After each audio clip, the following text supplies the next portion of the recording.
ये चल रहा है। राजस्थान का दूसरा भौगोलिक क्षेत्र अरावली पर्वतमाला। अरावली जो है वो दक्षिण पश्चिम से किस तरफ है? उत्तर पूर्व की तरफ है। अरावली 3 खंडों में बटी हुई है। दक्षिण अरावली चौड़ाई और ऊंचाई दोनों में ज्यादा है, इसलिए ऊंची चोटियां सारी यहां पे है। गुरु शिखर है, शेर है, दिलवाड़ा है, जरगा है, अचलगढ़ है, सारी ऊंची ऊंची चोटियां यहां हैं। चौड़ाई और ऊंचाई दोनों में ज्यादा है। ज्यादातर ऊंची चोटियां सिरोही, आबू का, उदयपुर के आसपास मिलती है। दक्षिण अरावली सिरोही से लेकर के अपन कह सकते हैं देवगढ़ राजसमंद तक है। मध्य अरावली देवगढ़ राजसमंद से सांभर या जयपुर तक चल रही है। मध्य अरावली देख लीजिए काफी पतली हो गई है, बहुत पतली भी हो गई है। मध्य अरावली बहुत कटी फटी भी है, और मध्य अरावली के अंदर चोटियों के मध्य दूरी भी ज्यादा है, और दो चोटियों के मध्य अगर दूरी होती है तो वो संकड़ा रास्ता बन जाती है, जिसको हम दर्रा कहते हैं। तो मध्य अरावली दर्राओं के लिए फेमस है। मध्य अरावली से रेगिस्तान का फैलाव होता है। बाकी अरावली रेगिस्तान को फैलने से रोकती है, लेकिन मध्य अरावली वह क्षेत्र है जहां से रेगिस्तान का फैलाव होता है। पूर्व की तरफ रेगिस्तान कहां से कहां की तरफ फैल रहा है? तो नागौर से लेकर के अजमेर की तरफ। रेगिस्तान का जो प्रसार है वो नागौर से लेकर के अजमेर की तरफ हो रहा है।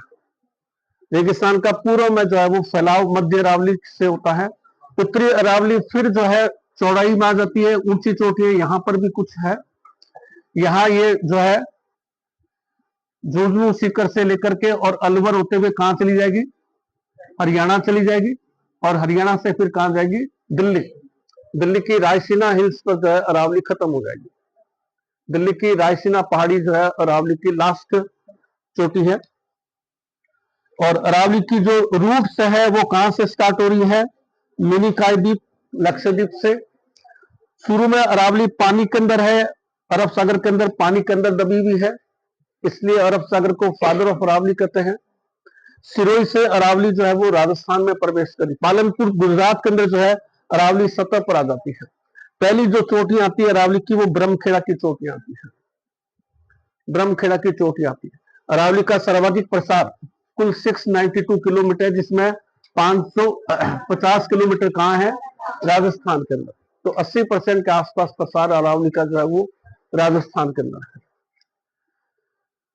अरावली के प्रसार के अंदर भी अपने चोटियां लिखी थी। अब अपन देखें अरावली के अंदर जो है चोटियां तो सारी होगी थी।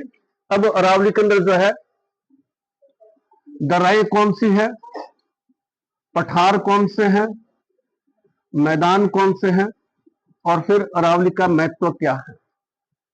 दर्राएं, पठार, मैदान, ये कौन कौन से हैं?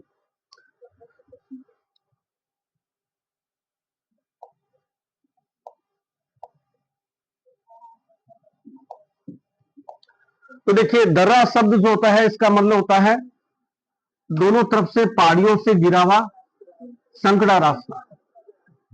दोनों तरफ से पहाड़ियों से गिरा हुआ जो रास्ता होता है उसको हम दर्रा या अंग्रेजी में पासेज कहते हैं। दर्रा को फिर आगे हम दो हिस्सों में बांट देते हैं। एक आता है नाल और एक आता है घाट। एक पहाड़ी दूसरी पहाड़ी के बीच में बहुत ज्यादा संकड़ा रास्ता है, अति संकड़ा रास्ता है, तो उसको हम क्या कहते हैं? नाल। और दो पहाड़ियों के बीच में थोड़ा चौड़ा रास्ता है तो उसको हम क्या कहते हैं? घाट। घाट शब्द आते ही आपको एक चीज दिमाग में रखनी है, राजस्थान में घाट केवल जो है कहां मिलते हैं?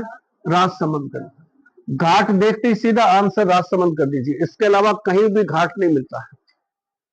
दो ही घाट है राजस्थान के फेमस। कौन कौन से घाट है? कमली घाट, कमली घाट और गोरम घाट।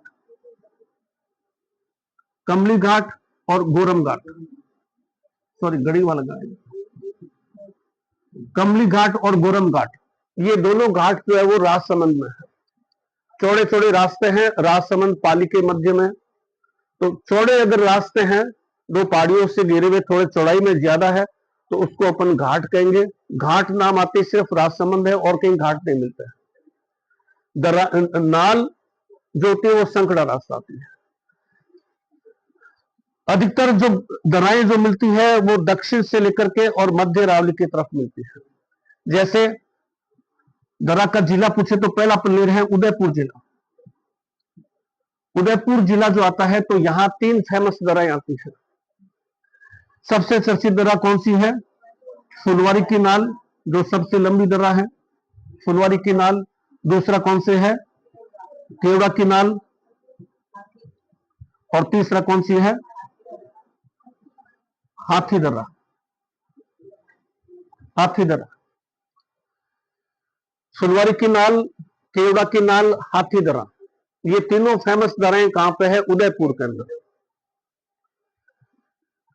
कोड इसका ध्यान कीजिए, केवड़ा के फूल, तो केवड़ा की नाल हो गया, फुलवारी की नाल हो गया। केवड़ा के फूल, हाथी खाना, और ब्रैकेट में क्या कर दिया? उदयपुर। उदयपुर की दराएं अपने जो है एक कोड के अंदर क्लियर हो गई।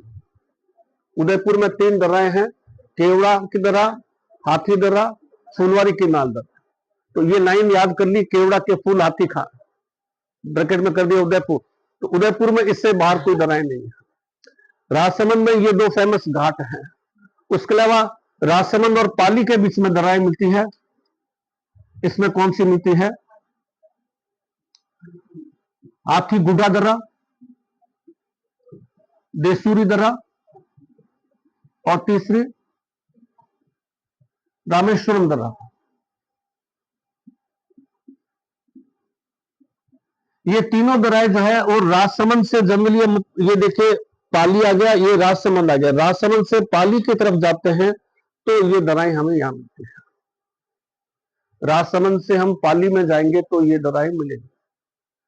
जैसे हाथी गुड्डा दर्रा है, ये हाथी गुड्डा दर्रा साहब राजसमंद से देखना तो राजसमंद उदयपुर, या हाथी गुड्डा दर्रा राजसमंद से जो है हम उदयपुर की तरफ आएंगे तब आएंगे, कुंभलगढ़ की तरफ।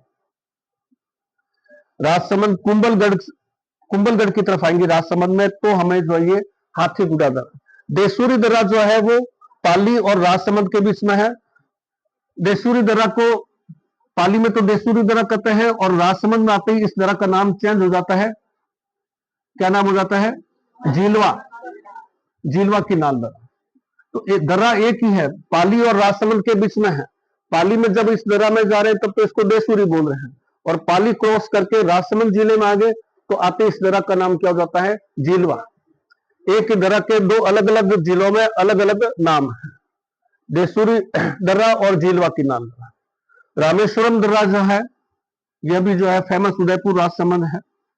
उसके अलावा जो है अपने पास में जो है एक फेमस दर्रा और आती है, बड़दर्रा।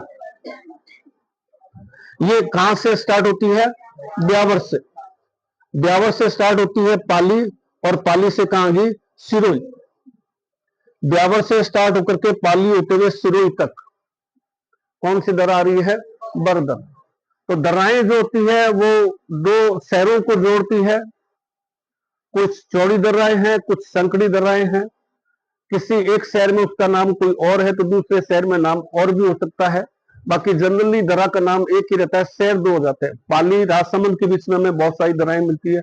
उदयपुर सिटी के अंदर अंदर बहुत सारी दर्राएं मिलती है, क्योंकि अरावली का सर्वाधिक प्रसार अपन ने पढ़ा कहां पे है, कौन से जिले में है? उदयपुर में। अरावली का सर्वाधिक प्रसार किस जिले में है? उदयपुर। तो ये 5-7 एक फेमस दर्राएं हैं। इन 5-7 एक फेमस दर्राएं और घाट जो है इनको ध्यान रखना है। तो घाट क्लियर हो जाएगा। घाट का नाम आती है राजसमंद कर दीजिए, ये लाइन ध्यान रखिए। तो उदयपुर क्लियर हो गया, राजसमंद क्लियर हो गया, फिर पाली की 2-3 दर्राएं और एक बार दर्रा याद रख लीजिए, दर्राएं क्लियर हो जाए। दर्राएं जो है वो कंप्लीट हो गई। दर्रा के बाद में जो आता है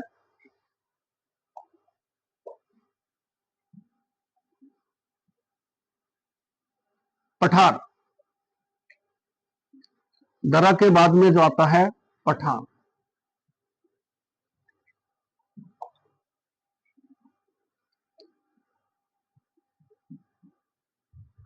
तो मैंने आपको बताया था हम जो है हमारी ऊंचाई कहां से लेते हैं? समुद्र से। ज्योग्राफी में हर वर्ड किससे जुड़ा हुआ है? समुद्र से। आप यहां खड़े हैं तो ज्योग्राफी के अनुसार तो समुद्र से की के तल से आप कितनी ऊंचाई पर है। हर चीज जो है वो समुद्र तल से मापी जाती है। हमारा जो समुद्र तल है वो कन्याकुमारी, जहां पर ये अरब सागर बंगाल खाड़ी आपस में मर्ज होते हैं, वहां से लेकर के समुद्र तल से मापते हैं। समुद्र तल से सामान्यतः 300 मीटर का नीचा समतल क्षेत्र है तो उसको क्या कहते हैं, मैदान कहते हैं। 300 मीटर से नीचा, जैसे बीकानेर है, लगभग एक मैदानी प्रदेश में आता है, 320 330 के आसपास आता है। लमसम 300 350 तक के आसपास का क्षेत्र, दूसरी भाषा में कहे तो नीचा और समतल क्षेत्र जो है वो मैदानी प्रदेश है। 300 से लमसम 600 बीच के आसपास का क्षेत्र पठार। ये कोई 100% रूल नहीं है, जैसे अपन पढ़ेंगे उड़िया पठार 1360 मीटर ऊंचा है, लेकिन सामान्य पठार की परिभाषा क्या है, ऊंची और समतल भूमि पठार कहलाएगी। सामान्यतः पठार हमें 300 से 600 के बीच में मिलते हैं। कुछ पठार अपात स्वरूप जो है अपने को 1500 मीटर तक के ऊंचे मिल रहे हैं, 1360 मीटर के ऊंचे मिल रहे हैं। 600 से 900 मीटर तक के ऊंचे क्या कहलाते हैं, पहाड़ कहलाते हैं। और 900 से ऊपर से ऊंचाई वाले जो क्षेत्र है वो क्या कहलाते हैं, पर्वत कहलाते हैं। पर्वत शब्द का इस्तेमाल उससे करेंगे जो बहुत ऊंचाई का पहाड़ है, जैसे हिमालय पर्वतमाला, अरावली पर्वतमाला। हिमालय पहाड़ माला नहीं बोलते हैं, अरावली पहाड़ माला नहीं बोलते। बाकी जैसे अपन मेरवाड़ा की पहाड़ियां हैं, गिरवा की पहाड़ियां छोटी और ऊंची है तो पहाड़ी शब्द का इस्तेमाल करते हैं। पठार के अंदर हमारे पास में सबसे फेमस पठार आता है उड़िया पठार। उड़िया पठार कहां पे है ये, माउंट आबू सिरोही के अंदर, माउंट आबू सिरोही के अंदर उड़िया पठार। ऊंचाई कितनी है, 1360 मीटर। ऊंचाई कितनी है, 1360 मीटर। अगर ये क्वेश्चन आ जाता है कि राजस्थान में सबसे ऊंचाई पर मानव बस्तियां कहां बसती है, उड़िया पठार पर। इस पठार पर मानव बस्तियां हैं, सबसे ऊंचाई पर मानव बस्तियां राजस्थान में कहां बसती है, तो उड़िया पठार 1360 मीटर। अपन कितने पर है, बीकानेर लगभग 330 मीटर के आसपास है। यहां लोग रह रहे हैं 1360 मीटर। हम यहां जाएंगे तो हमें यहां रहने में दिक्कत आएगी। इतनी हाइट पर अगर हम जाकर के वहां रहेंगे तो हमें बहुत ज्यादा दिक्कत आएगी, उल्टी आने लग जाएगी, चक्कर आने लग जाएंगे, बहुत सारा बॉडी के अंदर फिजियोलॉजिकल चेंज हो जाएगा। क्योंकि हाइट पर जाने के साथ साथ में हमारे शरीर का रक्तदाब क्या होगा, बढ़ना शुरू हो जाएगा। यहाँ के लोग तो एडजस्ट हो गए, ऊंचाई पर जाते हैं, हिल स्टेशन जाते हैं लोग, हॉस्पिटल में भर्ती होकर आते हैं क्योंकि उनका बीपी बढ़ जाता है। कईयों का होता है कि हाइट पर चले गए तो हाइट पर आपको तो है। तो उड़िया पठार पर रहना, आदिवासी ज्यादातर ये भील रहते हैं यहाँ पर एक सामान्य मानव के लिए। तो इसीलिए वो पूछा है कि राजस्थान में सबसे हाइट पर लोग कहाँ बसते हैं, सबसे कठिन रहना कहाँ पे है, उड़िया पठार। इस उड़िया पठार के नजदीक ही इससे जुड़ा हुआ एक पठार है जिसका नाम है आबू पठार, जो कि 1200 मीटर, दोनों पास पास ही है। उड़िया पठार का हिस्सा माना जाता है आबू पठार, जो कि 1200 मीटर के आसपास। तीसरा सबसे फेमस पठार आता है बोराट का पठार। कहां से कहां के बीच में है, कुंभलगढ़ से गोगुंदा के बीच में। कुंभलगढ़ से गोगुंदा, कुंभलगढ़ जो है वो राजसमंद में है, गोगुंदा है उदयपुर में। कुंभलगढ़ से गोगुंदा के बीच का पठार जो है वो बोराट का पठार कहलाता है।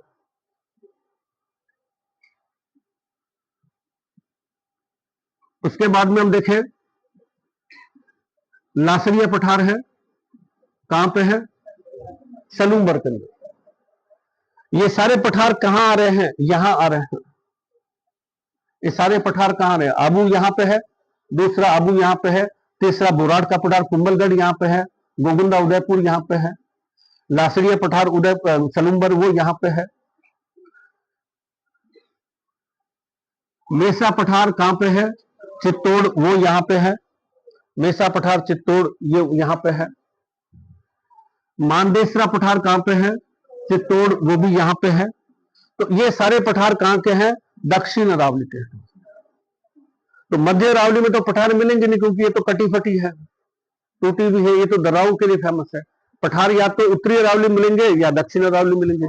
ये पठार जो अपन ने पढ़े अभी ये किस में आ रहे हैं, दक्षिण अरावली के अंदर आ रहे हैं। तो हमको ये भी ध्यान रखना है कौन सा पठार उत्तरी अरावली का हिस्सा है और कौन सा पठार दक्षिण अरावली का। उत्तरी अरावली में हमें जो है दो ही पठार मिलेंगे, वो अलवर के आसपास में मिलेंगे। कौन कौन से पठार है, क्रास का पठार और कांकनबाड़ी पठार, दोनों कहां पे है? अलवर के अंदर। क्रास का पठार, कांकनबाड़ी पठार, ये दोनों अलवर के अंदर है।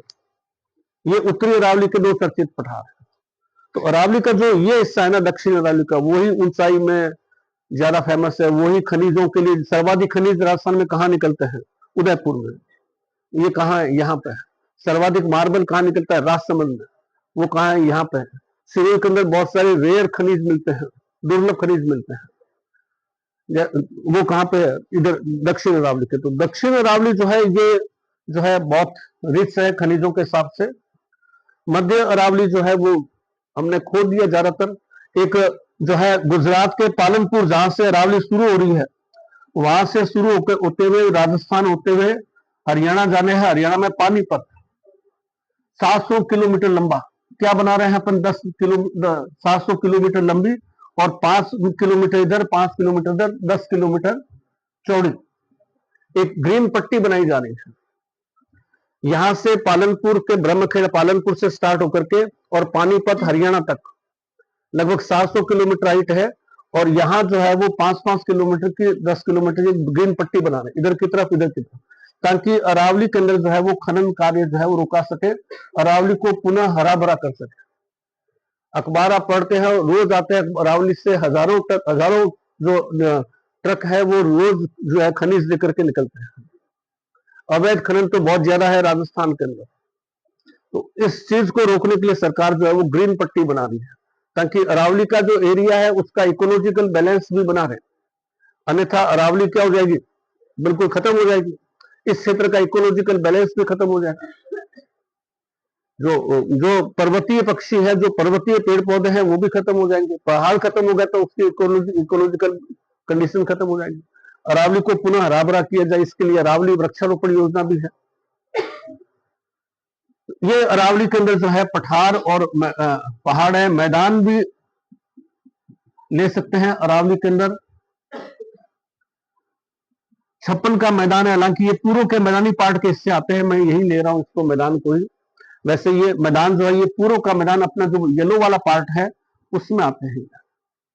56 का मैदान, सिंपल सा आंसर है। कहां से कहां के बीच में है? 56 का मैदान कहां से कहां के बीच में है? प्रतापगढ़, बांसवाड़ा। ये रहा बांसवाड़ा, ये प्रतापगढ़ और ये रहा बांसवाड़ा। प्रतापगढ़ और बांसवाड़ा के मध्य का मैदानी प्रदेश जो है वो 56 का मैदान है। नाम 56 क्यों रखा गया इसका? कोई 56 गांव कहते हैं, कोई 56 नाले कहते हैं, बाकी जनरल कंडीशन ये कि 56 गांव बसे हुए थे, इसलिए इसका नाम क्या पड़ गया? 56 का मैदान। इसी तरह से कांठल का मैदान, कांठल का मैदान कहां मिलता है? प्रतापगढ़, माही का तटीय प्रतापगढ़ में जहां जहां माही नदी बहती है उसके कोस्टल रीजन को क्या कहते हैं? कांठल एरिया कहते हैं। और उसके अलावा जो है वो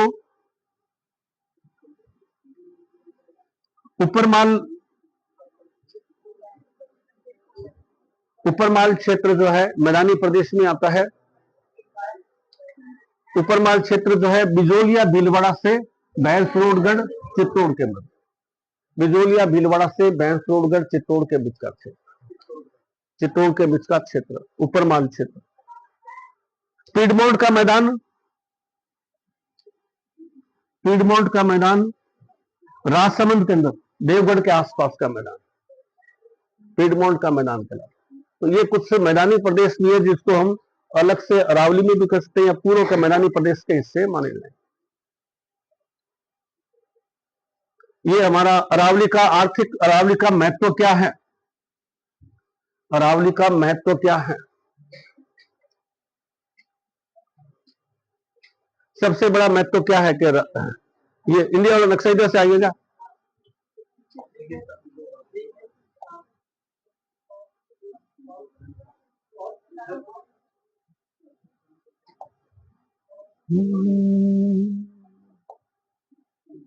ये तो वर्ड कहां गया?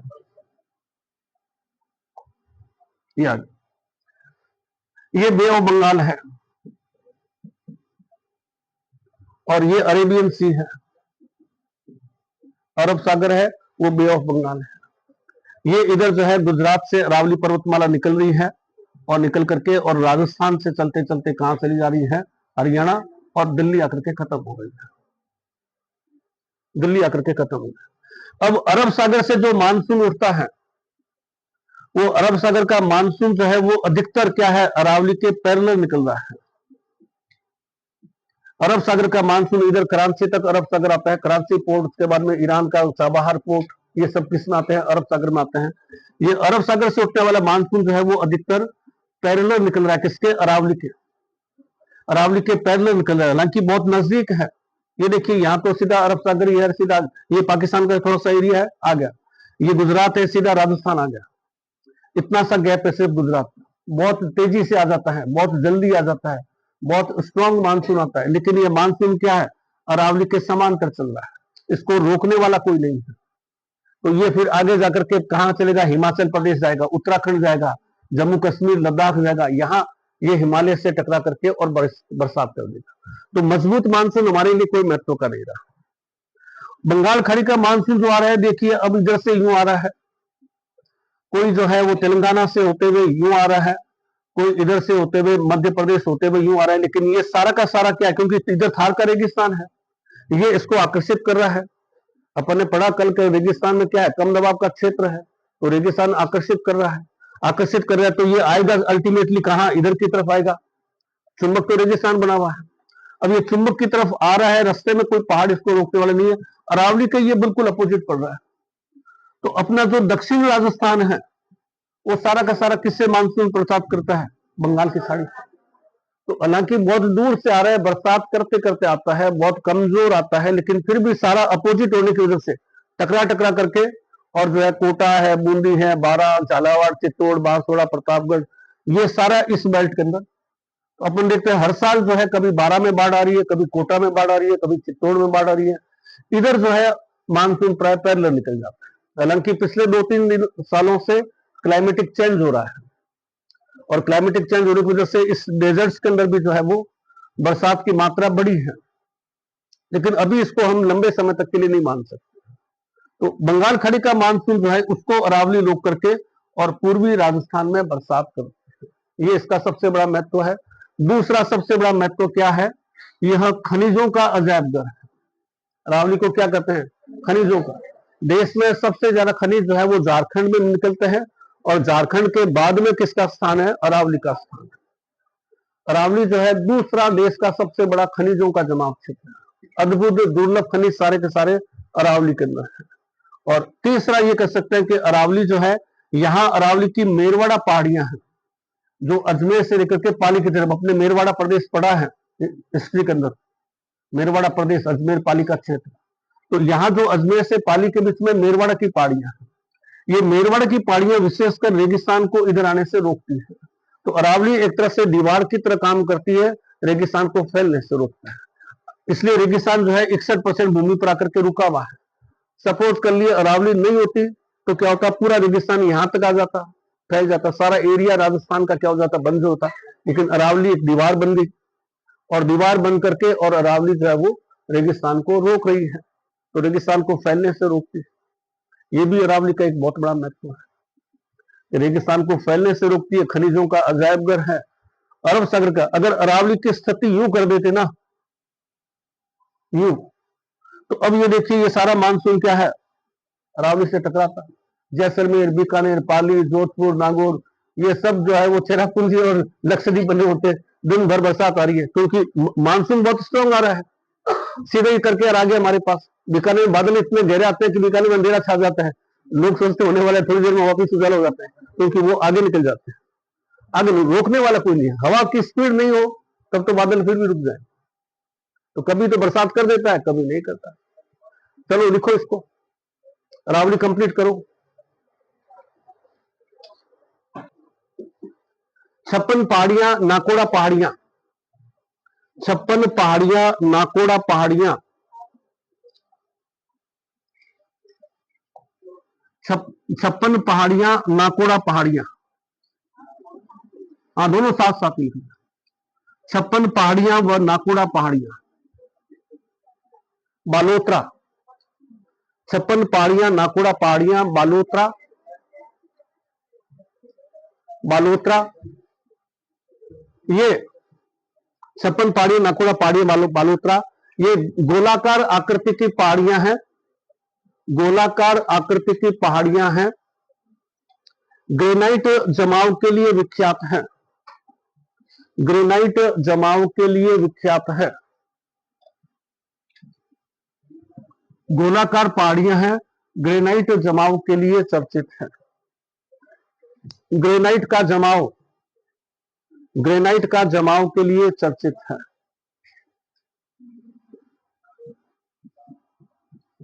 सारण पहाड़ियां पाली, सारण पहाड़ियां पाली, सारण पहाड़ियां पाली, इन पहाड़ियों में मारवाड़ के प्रताप चंद्रसेन की मूर्ति लगी हुई है, मारवाड़ के प्रताप चंद्रसेन की मूर्ति लगी हुई है, मारवाड़ के प्रताप चंद्रसेन, चंद्रसेन की मूर्ति लगी हुई है।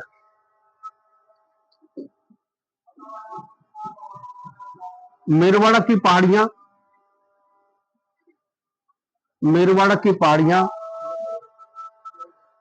ये अजमेर से पाली तक फैली हुई है, ये अजमेर से पाली तक फैली हुई है।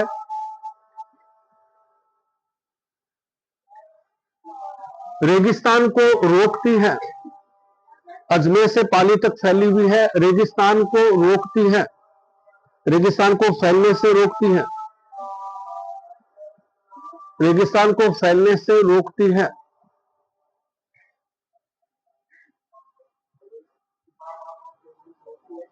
अगर आगे बस रेगिस्तान को फैलने से रोकती है। हर्ष पहाड़ियां, मानखेत पहाड़ियां, सीकर, हर्ष पहाड़ियां, मालखेत पहाड़ियां, सीकर,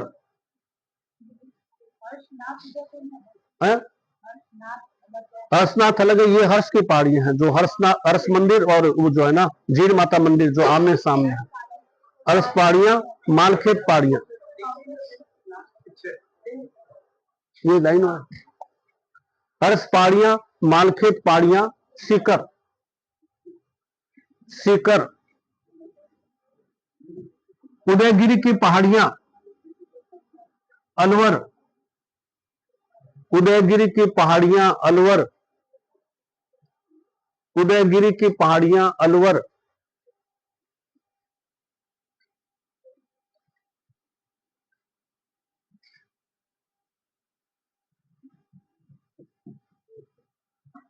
बैराट की पहाड़ियां,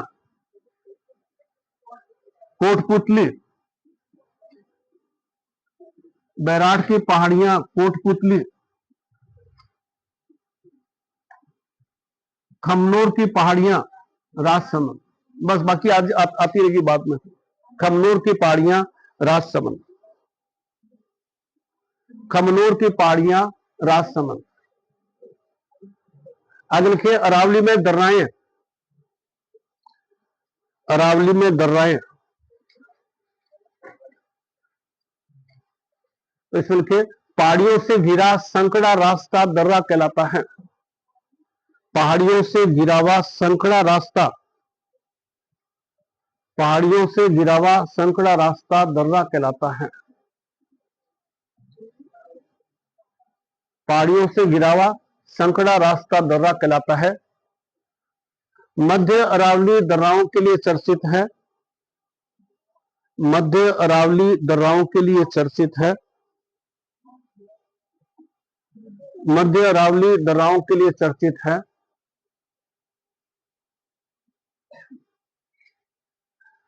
दर्रा दो प्रकार की है, पहले लिखिए नाल यानी अत्यधिक संकड़ी दर्रा, घाट चौड़ी दर्रा,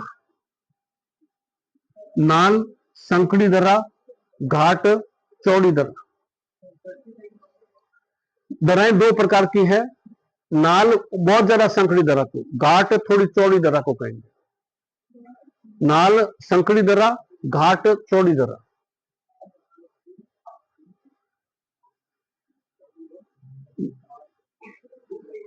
घाट चौड़ी दर्रा, अब आ जाइए इसमें, पहला लिखिए नाल संकड़ी दर्रा और घाट चौड़ी दर्रा। पहला पॉइंट लिखिए उदयपुर की दर्राएं। उदयपुर जिले के अंदर अंदर कौन कौन सी दर्राएं हैं? उदयपुर की दर्राएं, उदयपुर की दर्राएं। पहला लिखिए फुलवारी की नाल। फुलवारी की नाल, उदयपुर की दर्राएं, फुलवारी की नाल, फुलवारी की नाल। केवड़ा की नाल,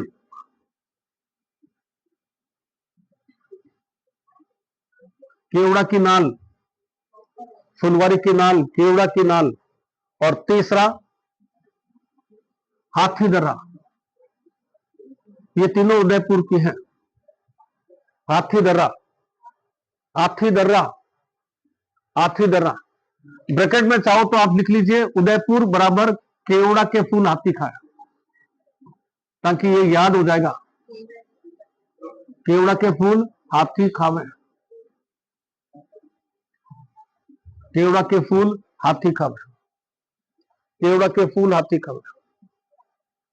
दूसरा लिखिए केवड़ा के फूल। राजसमंद की दर्राएं। दूसरा लिखिए राजसमंद की दर्राएं।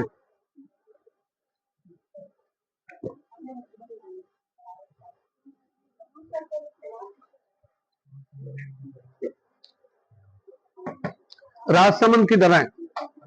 दूसरा लिखिए राजसमंद की दर्राएं। राजसमंद की दर्राएं। तो इसमें लिखिए राजसमंद घाटों के लिए चर्चित है। राजसमंद घाट के लिए चर्चित है। घाट नाम आती मैंने बताया आपको, राजसमंद कर देना है। राजसमंद घाट के लिए चर्चित है। जैसे, जैसे पहला लिखिए गोरम घाट। राजसमंद घाट के लिए चर्चित है। पहला लिखिए गोरम घाट। गोरम घाट। तो इसमें लिखिए यह राजसमंद और पाली, राजसमंद और पाली के मध्य है। इस घाट पर रेल मार्ग है। राजसमंद पाली के मध्य है। इस घाट पर रेल मार्ग, ट्रेन चलती है। राजसमंद पाली, इस घाट से रेल चलती है। राजसमंद और पाली रेल से कौन सी घाट से जुड़े हुए हैं? गोरम घाट।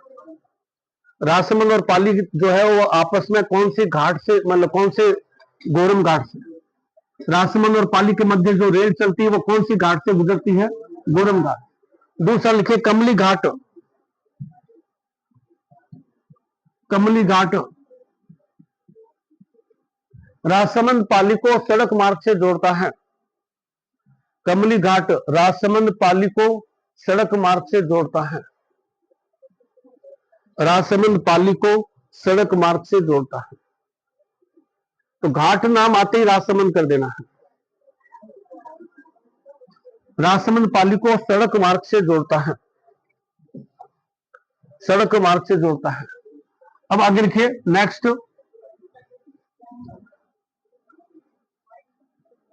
हाथी गुडा दर्रा। अगला, राजसमंद खत्म हो गया, अगला हाथी गुडा दर्रा। हाथी दर्रा, हाथी गुडा दर्रा यह कुंभलगढ़ के पास है। कुंभलगढ़ और पाली को जोड़ती है। हाथी गुडा कहां पे है? कुंभलगढ़। कुंभलगढ़ के पास है। कुंभलगढ़ पाली को जोड़ती है। हाथी गुडा दर्रा कुंभलगढ़ पाली को जोड़ती है।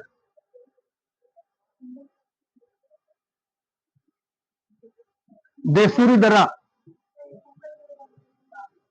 क्या करो? कुंभलगढ़ और पाली को आपस में जोड़ती है। हाथी गुडा दर्रा जो है वो कुंभलगढ़ से स्टार्ट होता है और पाली की ओर चलता है। कुंभलगढ़ पाली को जोड़ती है। देसूरी दर्रा,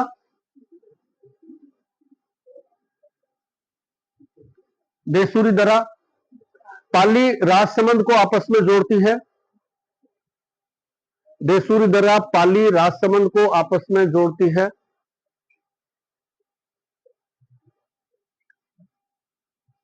देसूरी दर्रा पाली राजसमंद को आपस में जोड़ती है। राजसमंद में इसे झीलवा कहते हैं। राजसमंद में इसे झीलवा कहते हैं। झी झरने वाला झ, राजसमंद में इसे झीलवा कहते हैं।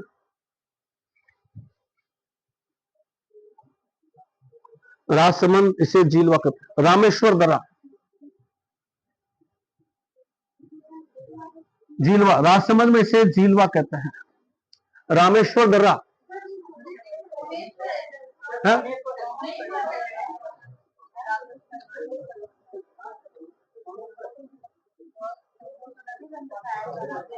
नहीं, सोमेश्वर कहाँ है? देसूरी है। कहां पे? पिछली बार को चेंज सही कर लो, फिर पिछले से पिछले आप कितने साल पुराने अरे चेंज कर लो, बिल्कुल सही है। पाली राजसमंद को जोड़ती है। राजसमंद में इसे झीलवा कहते हैं। राजसमंद में इसे झीलवा कहते हैं। पाली राजसमंद को जोड़ती है। राजसमंद में इसे झीलवा कहते हैं। सोमेश्वर, रामेश्वर, हाँ रामेश्वर, यह पाली में रणकपुर के पास है। रामेश्वर पाली में रणकपुर के पास है।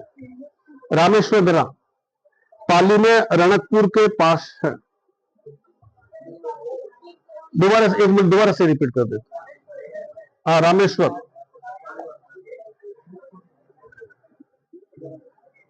पहले अपन ने लिया देसूरी दर्रा।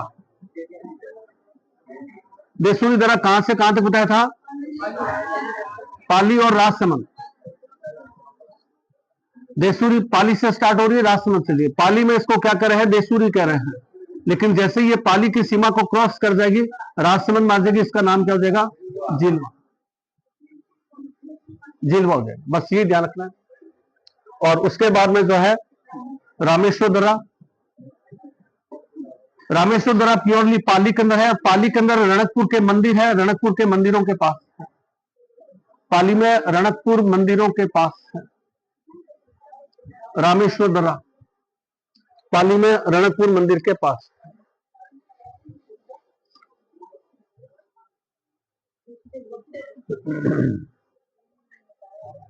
तो देसूरी दर्रा और रामेश्वर दर्रा दोनों जनरली कहां पे है? पाली में। देसूरी भी पाली में है, रामेश्वर भी पाली में है। केवड़ा के फूल से उदयपुर आ गया। घाट जब भी आए तो राजसमंद, और ये जो है पाली राजसमंद को जोड़। और लास्ट में एक दर्रा आती है बरदर्रा। बरदर्रा, हाँ अगला बरदर्रा। बरदर्रा जो है ब्यावर से स्टार्ट होती है। ब्यावर से पाली और पाली से सिरोही। बरदर्रा जो है ब्यावर, पाली और सिरोही को आपस में जोड़ती है। ब्यावर, पाली और सिरोही को आपस में जोड़ती है। ब्यावर, पाली, सिरोही। और कौन सा हाईवे गुजर रहा है? NH-25। NH-25 जो है वो इससे गुजर रहा है। NH-25 इससे गुजर रहा है। NH-25।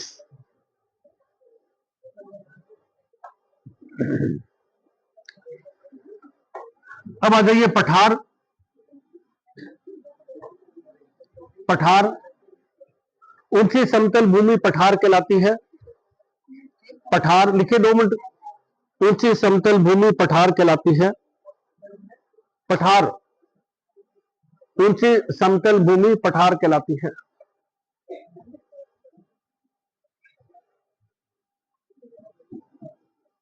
उड़िया पठार,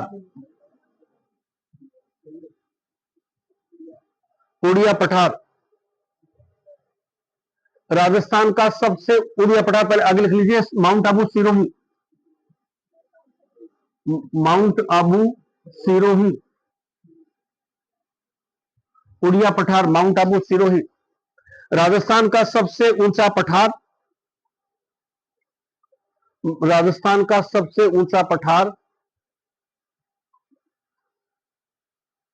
तथा सबसे ऊंचा क्षेत्र जहां मानव बसते हैं, सबसे ऊंचा क्षेत्र जहां मानव बसते हैं,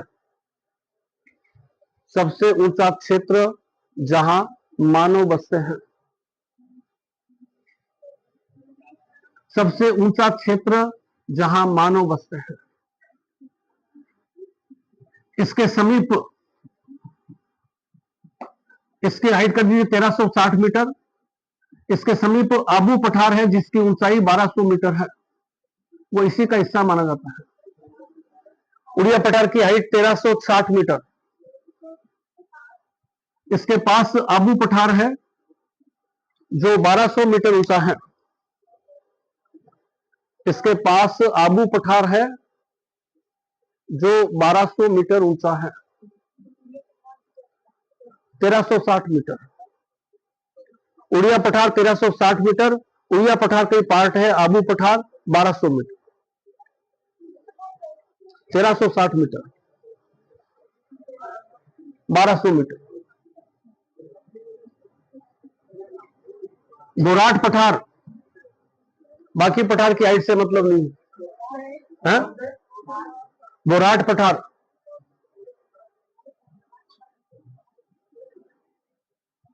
कुंभलगढ़ ब्रैकेट में राजसमंद, कुंभलगढ़ राजसमंद से गोगुंदा ब्रैकेट में उदयपुर, कुंभलगढ़ राजसमंद से गोगुंदा उदयपुर के मध्य का पठार। बोराट का पठार कुंभलगढ़ राजसमंद, कुंभलगढ़ राजसमंद, गोगुंदा उदयपुर, गोगुंदा उदयपुर के मध्य का पठार, मध्य का पठार। लासरिया पठार, लासरिया पठार, लासरिया पठार राजसमंद झील ब्रैकेट में सलूंबर, लासरिया पठार, राजसमंद झील ब्रैकेट में सलूंबर, राजसमंद झील सलूंबर, सॉरी जयसमंद झील, जयसमंद झील ब्रैकेट में सलूंबर, जयसमंद झील सलूंबर के पूर्वी किनारे का पठार, जयसमंद झील सलूंबर के पूर्वी किनारे का पठार, जयसमंद झील सलूंबर पूर्वी किनारे का पठार, जयसमंद झील सलूंबर पूर्वी किनारे का पठार। मेसा पठार, मेसा पठार चित्तौड़, मेसा पठार चित्तौड़, इस पर चित्तौड़ किला बना हुआ है। मेसा पठार चित्तौड़, इस पर चित्तौड़ किला बना हुआ है, चित्तौड़ किला बना हुआ है। मेसा पठार चित्तौड़, चित्तौड़ किला बना हुआ है। चलो लास्ट ले लेते हैं, मानदेसरा पठार चित्तौड़, मानदेसरा, मानदेसरा पठार चित्तौड़, पठार चित्तौड़ कंप्लीट। कल आगे इसमें और लेंगे।